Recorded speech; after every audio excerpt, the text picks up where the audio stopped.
Des experts africains, européens, onusiens, y compris ceux des pays du champ, sont réunis à Bamako pour mettre au point le concept d'opération pour une intervention armée dans le nord du Mali. Cette rencontre d'harmonisation devra plancher sur un plan qui sera présenté à l'ONU en fin novembre. Orange Mali, l'ACEP et l'URTEL s'accordent sur un projet de connectivité de la presse. La société de téléphonie mobile proposera aux organes de presse une offre Internet à un prix préférentiel, de quoi améliorer les conditions de travail des journalistes. Quelles sont les recettes d'une longévité? A priori, il n'y en a pas.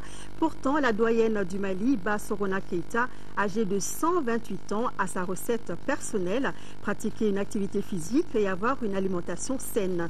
À 24 heures de la clôture du mois de la solidarité, Sori Ibrahim Keïta est allé la voir. Madame, Messieurs, bonsoir. Merci d'être avec nous sur l'ORTM. Bienvenue dans cette édition que nous ouvrons avec cette audience à la présidence. Le président de la République par intérim a reçu cet après-midi le gouverneur de la BCEAO. Timoko Meïlie Kone était venu annoncer au président Diankouna Traoré la célébration des 50 ans de la Banque centrale et les activités prévues à cet effet. Ils ont aussi profité de cette audience pour parler de la situation économique de notre pays. Écoutons Timoko Meïlie Kone à sa sortie d'audience. Il est au micro de Modibo Mariko. Le président de la République m'a fait l'honneur de m'accorder cette audience en présence du ministre de l'Économie et des Finances. Et j'ai profité de cette audience pour lui faire bien sûr le point de l'activité de la Banque centrale, comme il est normal qu'on le fasse de temps en temps. Et à cette occasion, j'ai insisté particulièrement sur le cinquantenaire de la banque. La Banque centrale a été créée en 1962. En 2012, elle a 50 ans. C'est l'année de maturité. Et à cet effet, à l'effet de cette célébration, certaines manifestations sont prévues, et sobrement certainement, et orientées vers la réflexion. C'est dans ce sens-là que nous organisons un symposium de haut niveau pour réfléchir sur les enjeux actuels de la politique monétaire dans une union monétaire, et cela se fera les 5 et 6 novembre à Dakar. Donc je suis venu en informer le chef de l'État et en même temps lui remettre en main propre une médaille commémorative de ce cinquantenaire et partager avec lui et recevoir de lui aussi quelques conseils pour justement cette célébration. On imagine que vous avez aussi parlé de la situation économique de notre pays, vu les contextes qu'on traverse. Est-ce que vous pouvez nous en dire un peu?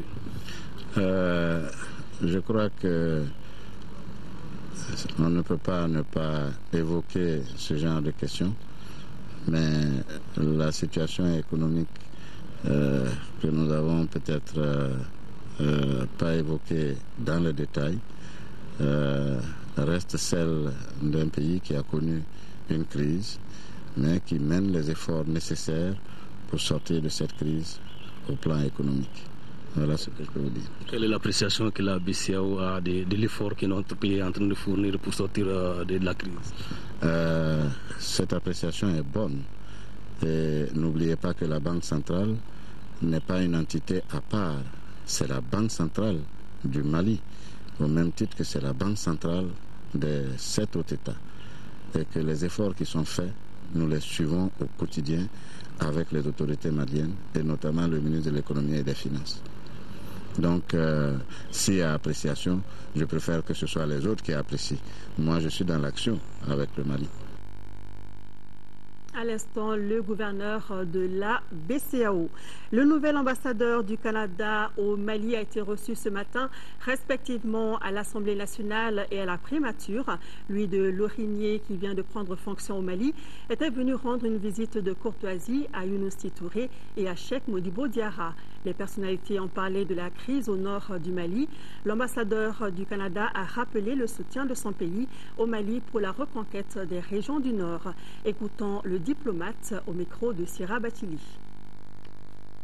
Il était très important pour moi de rencontrer le président de l'Assemblée nationale pour bien sûr le saluer, faire sa connaissance et aussi souligner l'importance de cette institution pour la démocratie malienne et le fait que le Canada a toujours soutenu et continuera à soutenir cette démocratie.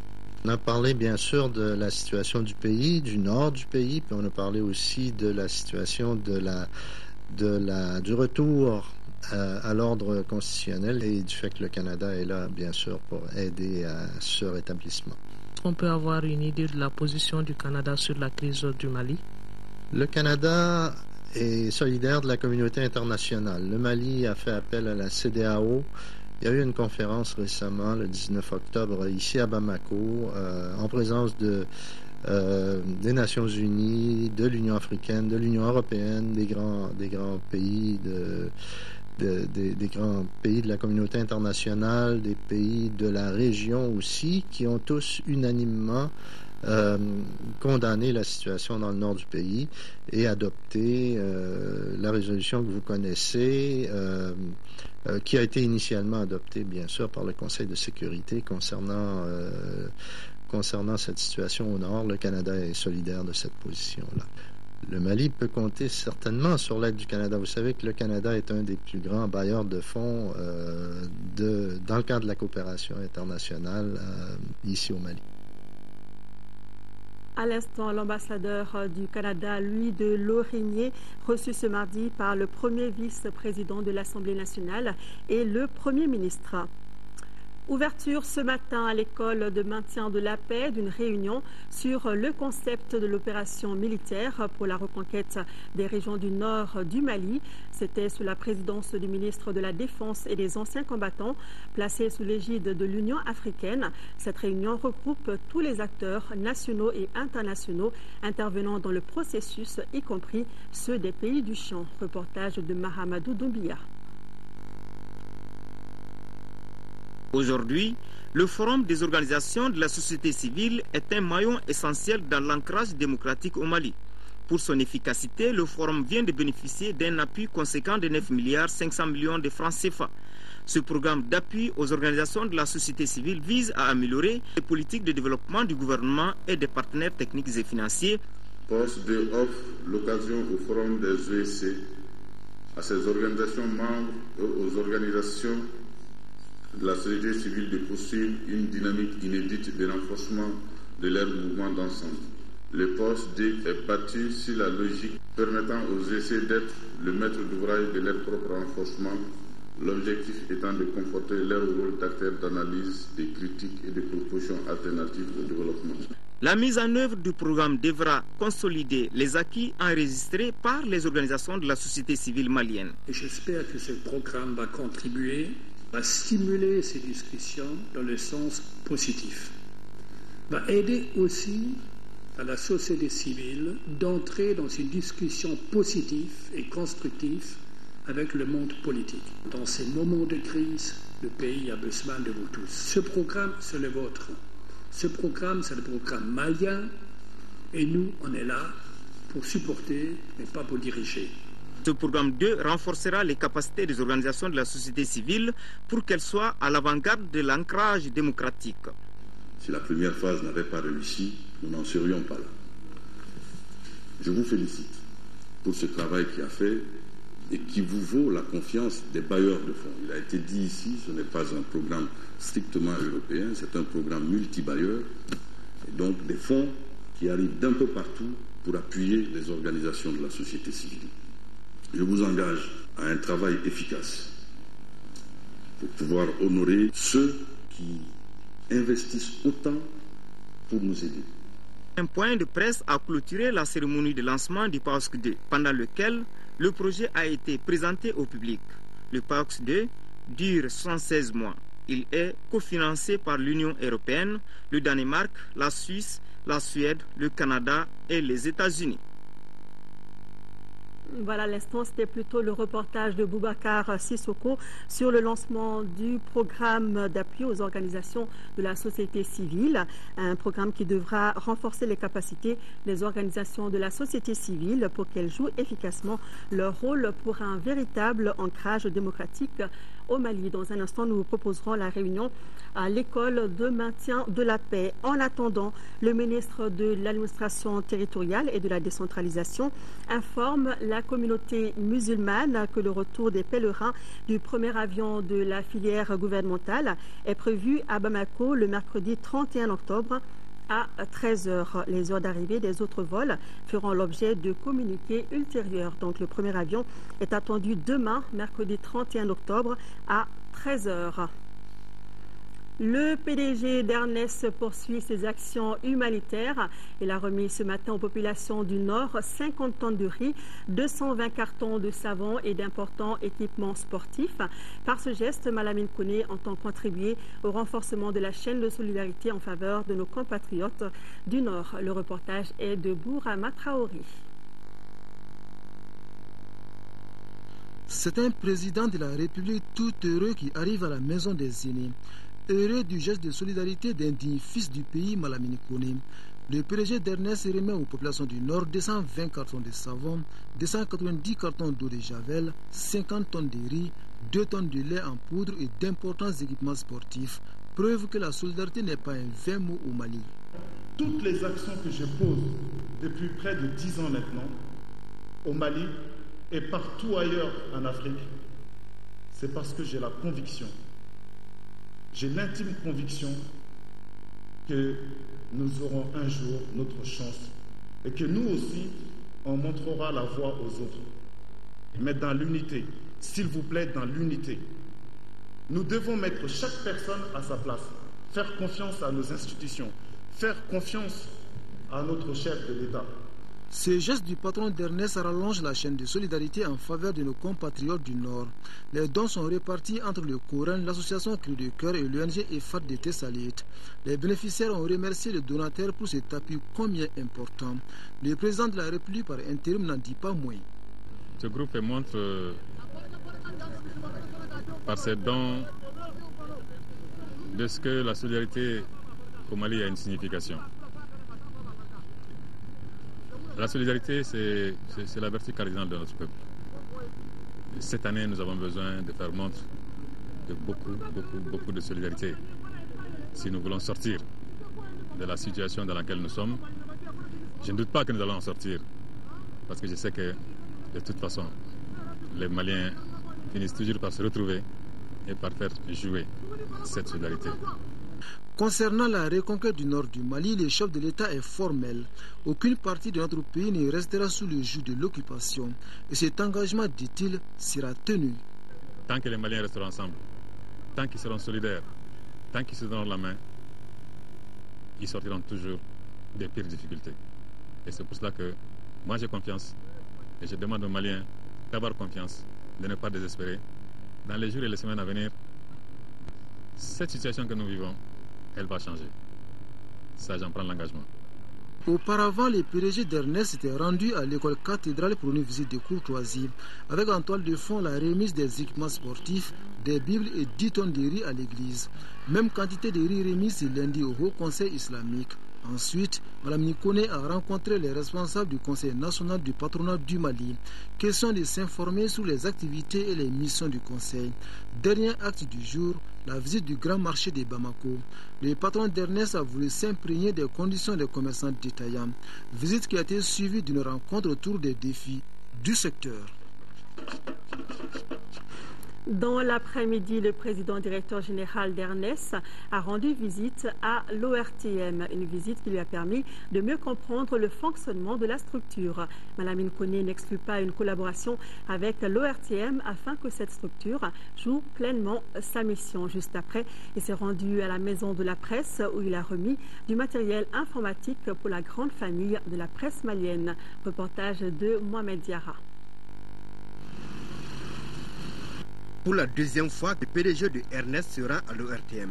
entre la première visite et la deuxième que des changements opérés à l'Office de radiodiffusion-télévision du Mali. Malamine Koné a eu un bref entretien avec l'administration de l'ORTM avant de visiter le compartiment de la structure. La visite l'a conduit à la régie d'antenne, au studio de présentation du journal télévisé et dans les salles de montage. CM2 a aussi reçu la visite de Malamine Koné. Le car numérique à 12 caméras a impressionné le visiteur. Tout comme la télévision, les services de la radio nationale ont été visités. Au finish, le visiteur retient le courage et le dynamisme des agents de l'ORTM. Je suis aussi conscient de tout ce qui s'est passé ici.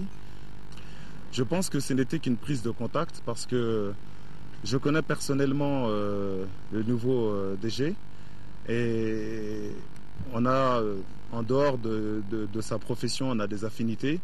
Et je sais que c'est quelqu'un qui est très rigoureux et quelqu'un de très ambitieux. Je sais qu'il veut toujours aller plus loin parce qu'il pense qu'on peut aller plus loin. Et moi, je partage cette vision. Le PDG de Ernest n'exclut pas une collaboration avec l'ORTM. J'ai décidé d'apporter mon aide, une modeste contribution de 3 caméras et 3 unités de montage. Certainement, ensemble, on aura d'autres projets à mener ensemble pour donner à la presse ou rendre à la presse la place qu'elle doit avoir, c'est-à-dire donner l'information 24 heures sur 24. 3 mots ont suffi au directeur général de l'ORTM pour exprimer sa satisfaction. Oh, heureux, heureux, heureux. Le monde de la presse était vraiment à l'honneur après l'ORTM. Malamine Koné et son staff ont rencontré les journalistes à la maison de la presse. Tout comme à l'ORTM, la famille de la presse a reçu des équipements devant lui permettre de mieux faire. Je suis venu remettre quelques ordinateurs, quelques appareils photo et quelques dictaphones pour aider mes amis à poursuivre leur mission et surtout leur dire que leur mission est indispensable dans ce monde. Que ce soit en période de crise ou non, nous avons besoin d'être informés. Naturellement, le geste est apprécié à sa juste valeur par les bénéficiaires.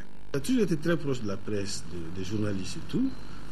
En 2010 déjà, lors de la journée internationale de la presse, il nous avait fait le même plaisir, c'est-à-dire qu'il nous avait gratifié d'un certain nombre d'ordinateurs, d'appareils photo, de dictaphones et tout. Donc pour nous, ce n'est pas une surprise. Maintenant, au nom de vous tous, au nom de l'ensemble de la presse, je veux dire merci. C'est donc un nouveau partenariat qui est né entre Malamine Koné et la presse malienne.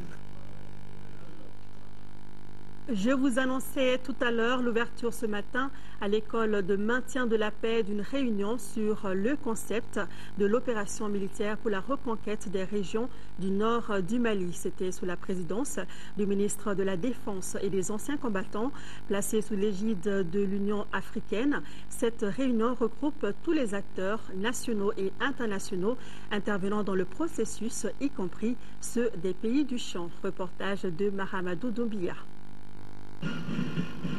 Finaliser et planifier le concept d'opération militaire sous l'égide de l'Union africaine pour la reconquête des régions du nord du Mali, telle est l'ambition d'une réunion qui regroupe à ce jour les chefs d'état-major des forces en attente de la CEDEAO, les chefs d'état-major et directeurs de service du Mali, ceux de l'Union africaine, l'Union européenne, les Nations unies et les représentants des pays du champ qui sont l'Algérie, la Mauritanie et le Niger.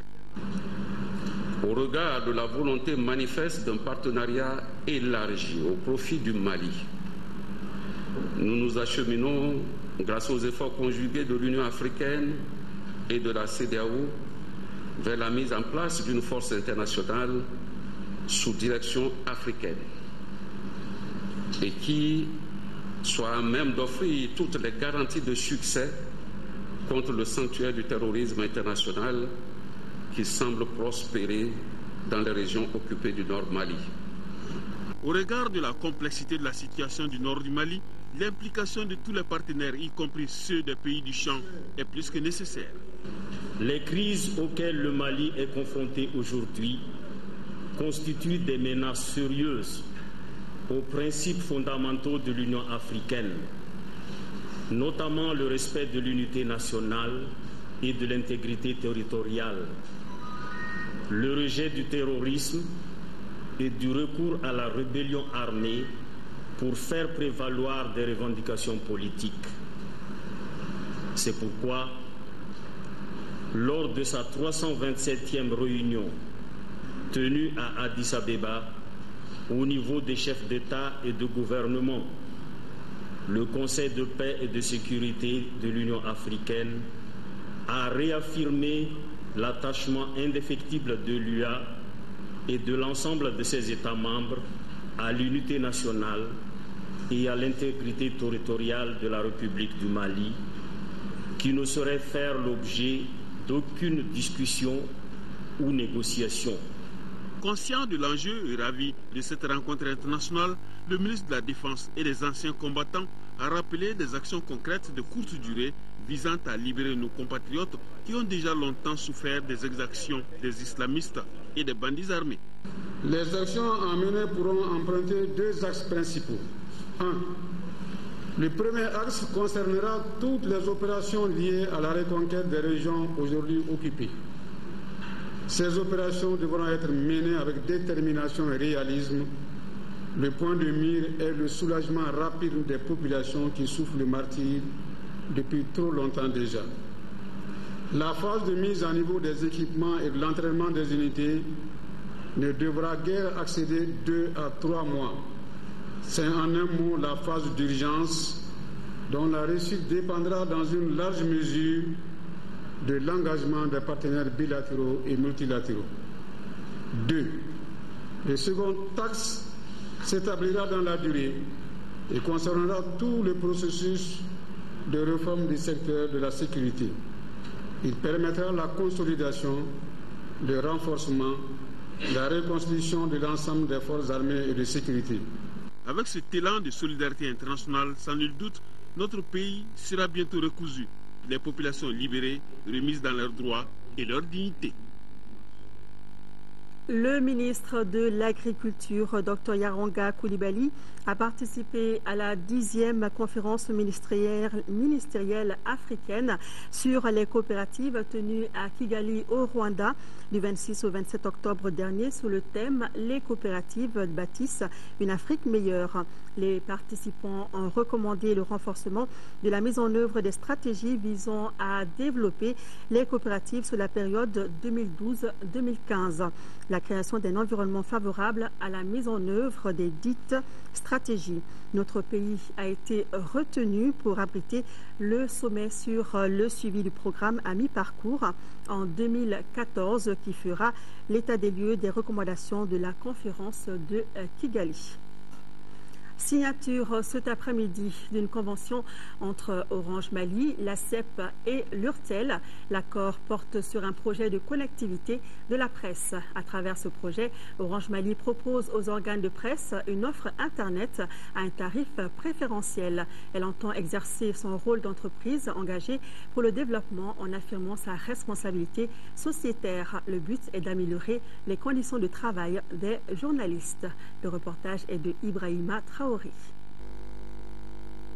Orange Mali s'engage à connecter l'ensemble de la presse malienne à la toile mondiale. Elle propose à toutes les rédactions du pays une offre Internet avec 40% de réduction. Sous les yeux du ministre de la Communication, le premier responsable de la société de téléphonie mobile signe un accord avec la CEP et l'URTEL. Ce projet de connectivité de la presse vise à améliorer davantage les conditions de travail des hommes de médias pour un meilleur traitement de l'information, surtout en cette période de crise que traverse le Mali.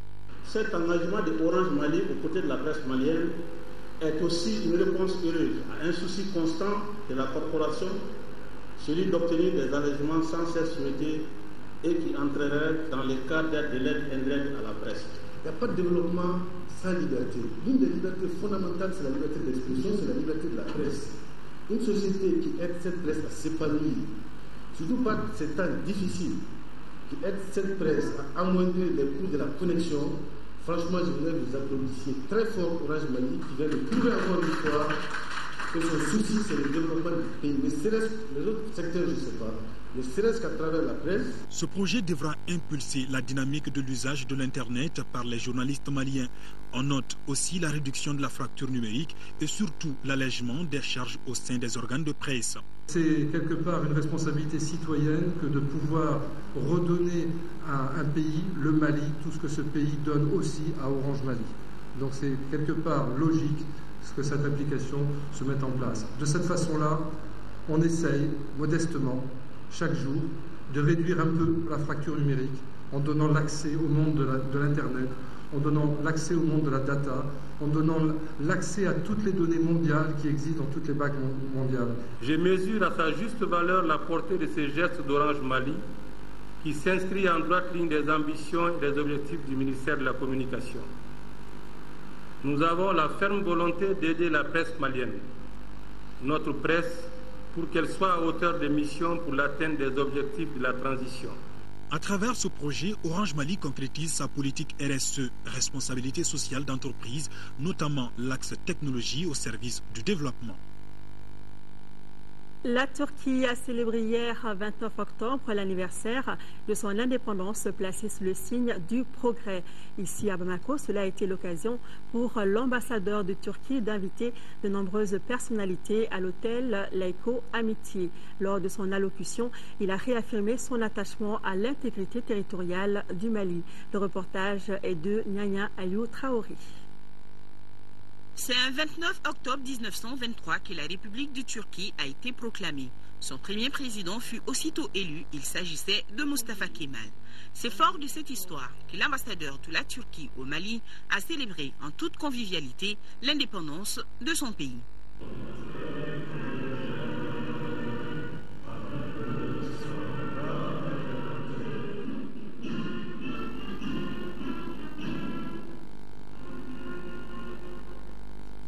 Le Mali et la Turquie sont liés par des relations de coopération depuis fort longtemps. Cette coopération se matérialise parfaitement dans le domaine de l'éducation, avec l'existence d'un collège entre autres. La Turquie intervient également au niveau social. Elle a procédé au cours du mois de la solidarité et de la lutte contre l'exclusion à de nombreuses donations. La question du Nord s'est bien sûr posée au cours de cette célébration. L'ambassadeur n'a pas manqué de rappeler l'accompagnement de la Turquie aux côtés du Mali dans le processus de résolution de la crise qu'il traverse. C'est en effet par la communion des efforts que le Mali réussira à relever l'immense défi auquel il est confronté aujourd'hui pour la paix et l'unité. Je terminerai bien sûr par saluer la grande amitié que nous lie au Mali, à son peuple et à ses dirigeants. Alors que ces derniers mois ont été préoccupants pour le pays, nous voulons vous assurer de notre soutien fraternel. Notons que la Turquie fait partie de toutes les institutions européennes depuis 1945, sauf l'Union européenne, dont elle est candidate à l'entrée depuis 25 ans. En 5e région, CARE International au Mali porte assistance aux communautés touchées par les récentes inondations survenues dans le cercle de Mopti. Ce sont 5 villages des communes de Fatoma, Bassiro et Kounari qui viennent de bénéficier à cet effet des équipements d'hygiène et des points d'eau réhabilités. Reportage de Yacouba Maïga. C'est suite aux récentes inondations dont ont été victimes les communautés villageoises de Tomorguel, Sougui, Moussawal, Kombogo et Ninagou dans le cercle de Mopti que le programme d'urgence FoodSap de CARE International au Mali a voulu venir en aide aux populations sinistrées avec la mise en place des mécanismes appropriés de prévention des maladies liées au manque d'hygiène et à la consommation des eaux insalubres. C'est ainsi que ces communautés ont bénéficié de 2 forages et de 2 puits réhabilités, des latrines améliorées, des kits d'hygiène et des matériels de ménage. Les investissements ont coûté environ 22 millions de francs CFA financés par le Royaume des Pays-Bas. CARE a donc voulu exprimer sa solidarité en ces moments difficiles pour les populations que nous avons toujours accompagnées depuis plus de 35 ans maintenant. Consciente de l'apport de cette assistance de CARE Mali dans l'amélioration des conditions de vie des communautés bénéficiaires, les autorités administratives et communales rassurent le donateur du bon usage des matériels et des infrastructures reçues. Cette initiative salvatrice de CARE International au Mali, en ce mois d'octobre, mois de la solidarité et de la lutte contre l'exclusion, cadre parfaitement avec les orientations politiques du gouvernement de la République du Mali. Il faut rappeler que dans le cadre de cette assistance, CARE International au Mali a prévu de réaliser dans les 5 villages environ 70 latrines et la réhabilitation de 4 points d'eau potable. Allons faire un tour à Ouagadougou où se déroule le CIAO. En marge du salon, un atelier régional sur la promotion de l'artisanat africain s'est ouvert. Les participants devront trouver des stratégies pour promouvoir davantage l'artisanat du continent. Une cérémonie présidée par le ministre en charge de l'artisanat, Ousmane Ag Rissa. De Ouagadougou, le compte-rendu de nos envoyés spéciaux, Adama Kamara et Abbas Fambogouri Traoré. Le CODEPA se veut la locomotive de l'artisanat africain. C'est sa mission première. Malgré des acquis, ces textes doivent s'adapter pour un impératif existentiel. L'exercice auquel vous allez vous livrer tantôt commande de vous un engagement sans réserve, car du meilleur positionnement du CODEPA comme la pierre angulaire du développement de l'artisanat africain dépend la qualité des textes qui régissent son fonctionnement. À l'artisanat africain, le CODEPA doit aujourd'hui être un tremplin promotionnel et surtout défensif face aux agressions telles les contrefaçons et l'étroitesse du marché. En même temps, élargir sa chaîne. La présente réunion des experts du CODEPA s'inscrit dans un contexte marqué par la volonté des États membres de notre organisation commune, manifestée depuis les conférences de Yaoundé en 2010 et 2011 et de Brazzaville en 2012, d'arrimer le CODEPA à l'Union africaine. Il apparaît aujourd'hui nécessaire de revisiter ces cadres institutionnels et juridiques pour prendre en compte les réalités du moment, au regard des mutations régionales et internationales qui interfèrent incontestablement sur la marche et le devenir du CODEPA. Ce 13e CIAO sera à coup sûr une étape importante dans la vie du CODEPA. Demain, son siège verra la pose de sa première pierre. Retour à l'actualité nationale, nous parlons culture avec l'ouverture hier soir à l'espace Danko Seko à Mayambougou de la 9e édition du festival Danse Bamako Danse. Le thème choisi cette année par l'association Danko Seko, initiatrice de la manifestation, est Danser pour exister. Le rendez-vous de 2012 rassemble pendant une semaine près de 200 festivaliers venus de l'Afrique du Sud, du Burkina Faso, de Haïti, de la France, du Sénégal et bien sûr du Mali. La cérémonie d'ouverture a été marquée par une représentation chorégraphique de jeunes danseurs du Mali avec en guest star Habib Kouaté. Pour plus de détails, nous écoutons la directrice artistique du festival, Ketli Noël, est au micro de Modibo Soirée. Danse Bamako Danse est une plateforme pour la danse contemporaine, la danse de créativité, mais on va dire que c'est une plateforme pour toutes les danses. Et le festival est à sa 9e édition, 9e festival, et qu'il y a un espace danse aujourd'hui qui existe au Mali, plus particulièrement à Bamako, et encore plus globalement sur le continent. C'est une plateforme professionnelle qui invite des compagnies étrangères, africaines, occidentales ou locales. Et cette année, la particularité de cette édition, c'est que l'édition met l'accent sur toute la jeunesse et en herbe autour de cette démarche créative. Donc c'est un espace où on va se permettre de rêver un peu, danser pour exister. C'est surtout, vu le contexte actuel, qu'est-ce qui va se passer, on ne sait pas. Donc, en attendant, on s'accroche au mouvement, on s'accroche à la danse qui est notre seule arme pour dire que, voilà, on est là, on existe, quoi. Donc, du coup, cette édition, elle s'est tenue cette année péniblement, difficilement financièrement, mais c'est pour dire que on ne baisse pas les bras, quoi. L'esprit du festival cette année, c'est l'accompagnement, la formation, montrer le travail et faire en sorte que ça s'enracine plus profondément dans l'espace d'aujourd'hui à Bamako. Voilà, pendant une semaine, le festival Danse Bamako Danse investira le quartier de Mayambougou, l'Institut français du Mali, l'espace Exodus à l'hippodrome, la médiathèque de Médina Koura, la Cité des enfants et bien d'autres espaces culturels de Bamako. Quelles sont les recettes d'une longévité? A priori, il n'y en a pas. Elle semble être une pure sélection de la nature. Mais les pistes de Bassokona Keïta, la doyenne du Mali, âgée de 128 ans, sont édifiantes pour prétendre à une vie saine. Activité physique et alimentation simplifiée. À la veille de la clôture du mois de la solidarité, notre équipe de reportage conduite par Souri Ibrahim Keïta repasse sur les traces des officiels du 1er octobre afin de tester la doyenne pendant ses activités ordinaires. Résultat dans ce clin d'œil.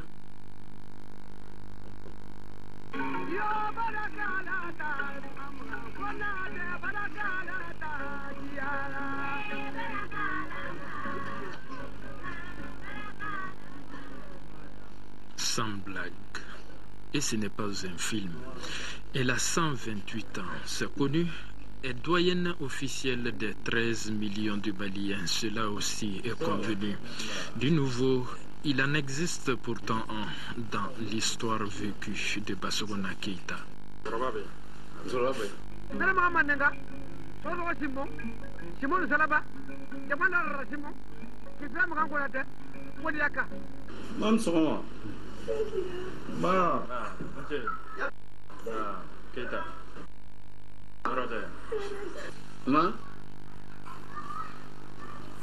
Mon nom, d'accord, c'est Sokona Keïta, mais je ne connais pas mon âge.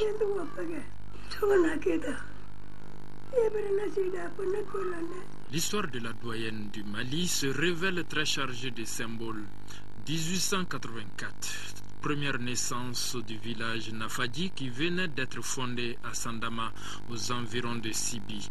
Elle connaîtra une longévité rarissime doublée d'une santé comme on en voit rarement chez les personnes âgées. Les activités de cette vieille avant les étapes actuelles, elle faisait pleinement la culture.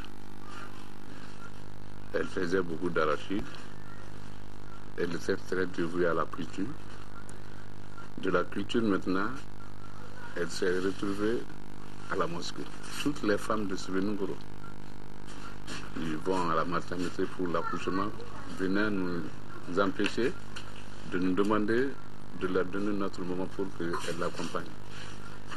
C'est par cet accompagnement maintenant que tout le secteur 7 ou 6 ou 1 de Svenungoro, son nom a été éparpillé dans tous les temps. Je viens de Wuronina, le village de mon époux.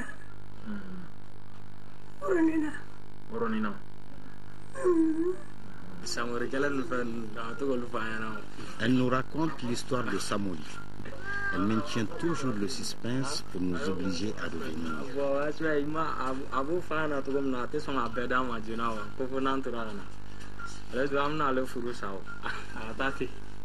Elle se nourrit des choses comme les autres, mais les choses un peu fructueuses, telles que les choses qui ne sont pas trop, qui sont faciles à digérer. La bouillie, des fois le pain, des fois le macaroni. Sa vie est très simple. Elle ne mange pas beaucoup. Elle ne nous demande pas aussi. Des fois, elle peut faire 2 jours sans manger. Ça ne la dérange pas. Généralement, on ne demande pas à une vieille personne où elle a mal, mais plutôt où elle n'en a pas. Tel n'est pas le cas de Bassokona Keïta. Sa maladie ordinaire dans son corps est très très lente. Dire que elle est tombée malade aujourd'hui, vraiment nous souffrons sur elle, c'est difficile de voir ça. La Tabaski, c'était il y a 3 jours, non? Oui, de nombreux voisins sont venus me saluer. Plus extraordinaire, la lucidité qu'elle garde des événements vécus de Nafadi à Bamako, en passant par Wuronina, le village de son époux. De même pour l'actualité brûlante du Mali, aux 2 tiers occupés.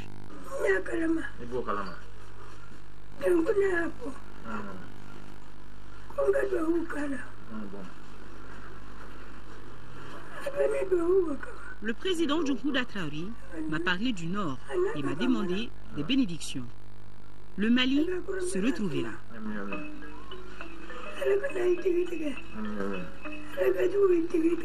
La 18e édition du mois de la solidarité reconnaît Bassoguna Keïta, actualité politico-sécuritaire oblige, comme un symbole suffisant. Désormais, nous sommes devenus membres de la famille Keïta. Voilà une vieille personne aujourd'hui avec son âge qui est encore très lucide. Donc nous entretenons aujourd'hui des bons rapports, d'abord avec elle, mais avec toute sa famille.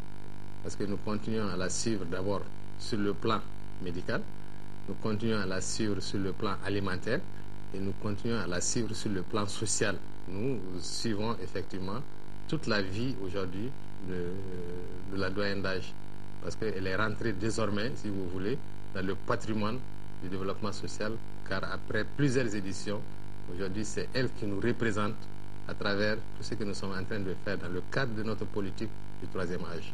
Aujourd'hui, elle est réceptive à tous les vœux sauf un.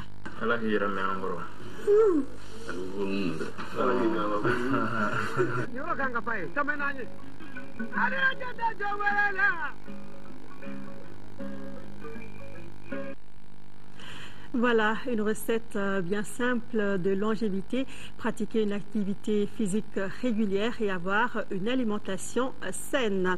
La 18e édition du mois de la solidarité, comme vous le savez, s'est déroulée dans un contexte de crise sécuritaire dans le septentrion de notre pays, influant du coup sur le respect de la tradition reconnue à l'initiative. À quelques heures de la clôture du mois, le directeur national du développement social rappelle les efforts des autorités et les mesures envisagées pour perpétuer les valeurs véhiculées par l'initiative. Alassane Bokoum est au micro de Souri Ibrahima Keïta. Nous plaçons la personne âgée dans un équilibre social. Parce que comme vous le savez, nous sommes quand même héritiers d'une valeur cardinale qui est le respect à l'endroit du troisième âge. Parce que nous savons quel est le rôle et la place que la personne âgée occupe dans notre société, à travers tout ce qu'elle apporte comme stabilité, à travers tout ce qu'elle apporte comme réconfort et à travers tout ce qu'elle apporte comme quiétude.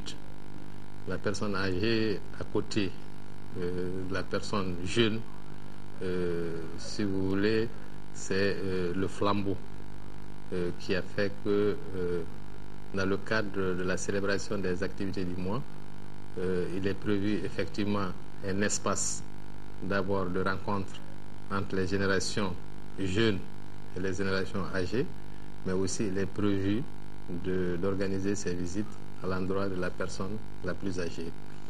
C'est vrai que cette année, nous avons vécu un contexte particulier que nous sommes en train d'ailleurs de vivre, malheureusement, mais nous espérons effectivement que tout va s'arranger dans les jours à venir, comme le président de la République par intérim l'a dit, qui a fait que nous n'avons pas pu organiser les salutations à l'endroit des personnes identifiées comme étant les personnes les plus âgées de leur localité, mais nous avons quand même maintenu la tradition par la symbolique qui a consisté à rendre visite à la personne la plus âgée du pays, donc la doyenne d'âge, et à travers laquelle toutes les personnes âgées vont se reconnaître. Le ministre de l'Action humanitaire de la solidarité des personnes âgées a décidé aussi d'aller rendre visite aux deux personnes les plus âgées, les déplacées dans les localités de Koutiala et de Nioro.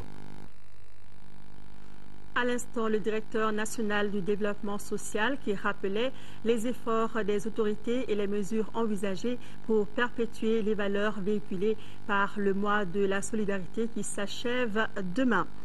Un nouveau livre dans vos librairies intitulé « Les clés de la réussite » de Bala Traoré, 4e publication de l'auteur. Ce livre a été inspiré de ses nombreux cours sur le leadership pendant sa formation en Virginie. Il souhaite faire profiter de son expérience tous ceux qui souhaitent avoir les clés de la réussite. Les clés de la réussite de Bala Traoré, paru aux éditions Edim SA, à retrouver dans vos librairies. Point final à ce journal. Merci de votre attention. Tout à l'heure, le journal des formations avec Aïssata Ibrahim Maïga. Demain, dans la mi-journée, Amara Malé Diallo. Je vous retrouve dans les éditions du soir. Merci de rester de cœur et d'action avec nos compatriotes des régions du Nord vivant sous occupation. Merci de ne pas les oublier. Bonsoir.